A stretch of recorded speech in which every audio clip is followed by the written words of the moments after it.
si no se hubieran conjugado muchos otros factores. Por ejemplo, México en los 70s no formaba parte, no había aceptado la jurisdicción de Costa Rica, la aceptó hasta los 80, antes no se hubiera podido. El sistema mexicano diseñado para digamos, prevenir o para prever sobreseimientos, por ejemplo, cuando buscan al militar que aparentemente ordenó la detención del señor Radilla, había muerto ya, y entonces se sobreseyó el juicio por muerte del acusado. Digamos, fue una solución formalista que dijo, se acabó, se cerró el caso y ya. Pero entonces entra este modelo interpretativo de derechos humanos, de que este tipo de delitos no prescriben y sobre los que no opera una razón formal como el sobreseimiento. Muchas de las razones formales o que llamamos formales en el derecho procesal no funcionan igual en el nuevo que en el viejo paradigma. Gracias a estos pequeños cambios se pudo llegar hasta donde se llegó. Si hoy Radilla es como sinónimo de cambio, sinónimo de derechos, pues yo lo aplaudo. Yo creo que a nivel sociológico todas las sociedades necesitamos de símbolos, necesitamos de modelos, necesitamos de alguna manera de caudillos, ¿no? Perdóneseme la expresión, digamos, en este sentido de un caudillo teórico. ¿Me explico? Y la gente sí podrá decir, no sé, las generaciones, pensemos en nuestros nietos, van a decir, allá en los años tempranos del 2000, del siglo XXI, en México hubo un caso de un señor llamado Radilla que detonó este nuevo modelo de pensamiento del derecho. Cuando esto lo estudien en historia, seguramente hará una referencia al caso Radilla y habrá cumplido una función muy importante, el símbolo. No es exclusivo de nuestro país.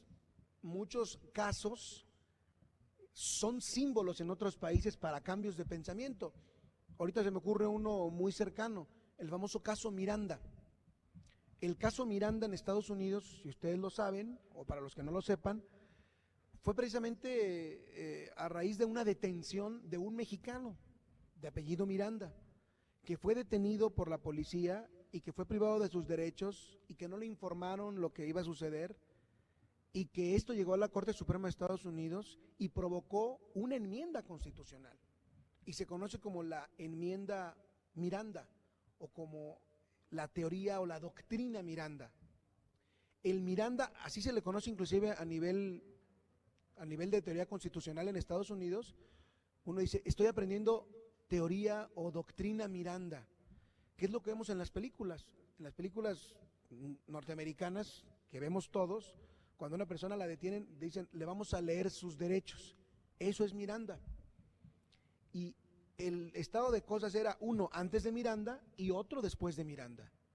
Radilla puede ser nuestro Miranda, puede ser el antes y el después. Eso para la primera pregunta. La segunda pregunta, si lo recuerdo bien,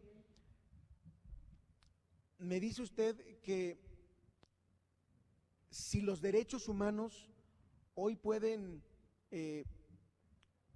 funcionar, digamos, como el eje central de nuestras discusiones en todos los sentidos, o para todos los, más bien en alcance de todas las personas, es absolutamente correcta su apreciación. Y le voy a hacer una pequeña precisión o un pequeño comentario más que precisión. Hay una idea de derechos humanos de un autor que se llama John Rawls. Dice él que los derechos humanos se deben entender como una cuestión de razón pública universal. ¿Qué quiere decir esto? Quiere decir que hay muchos debates a nivel jurídico y a nivel filosófico en el mundo, muchos debates. Cuando estamos ante una norma, cuando estamos ante un hecho probado, cuando estamos ante una intención, muchas discusiones propias de los abogados, ¿no? De los especialistas. Y Rawls dice, la discusión de los derechos no debe quedarse estrictamente en lo jurídico y en lo experto. Tiene que ser abierta a todas las personas, a toda la sociedad. Por eso es pública y universal. Una razón pública y universal. Los niños, los indígenas, los adultos mayores, los que saben derecho y los que no saben derecho, tendrían que poder discutir y tienen razones para discutir sobre los derechos humanos. Todos tenemos tenemos que tener esa posibilidad de acceso. Y para complementar su pregunta, que no lo mencioné, me hablaba de los juicios orales, estos ciclos que se dan en general, ¿no? Ya lo decía Nietzsche, el eterno retorno. Regularmente vamos en ciclos en la filosofía. Efectivamente, los ciclos responden a cambios que luego uno replantea y resulta que la mejor solución estaba dada anteriormente en la misma circularidad. Con la idea de razón pública de los derechos, me parece que se puede entender mejor el cambio a los juicios orales, por la razón precisamente que usted mencionó. Una persona desprovista de capacitación, de elocuencia jurídica, de retórica, de dialéctica, de oratoria, pues va a perder en un sistema injusto, en un sistema desequilibrado. ¿Me explico? Pero una persona que no conozca de derecho, pero que se le permita acceder a la discusión pública de los derechos, sobre todo de sus derechos, es absolutamente admisible. ¿Me explico? Es decir, yo lo veo exactamente al revés que como se vio en el pasado. Antes se decía, vamos a quitar la oralidad para evitar el desequilibrio. Hoy es justo al revés, vamos a meter la oralidad para provocar el equilibrio.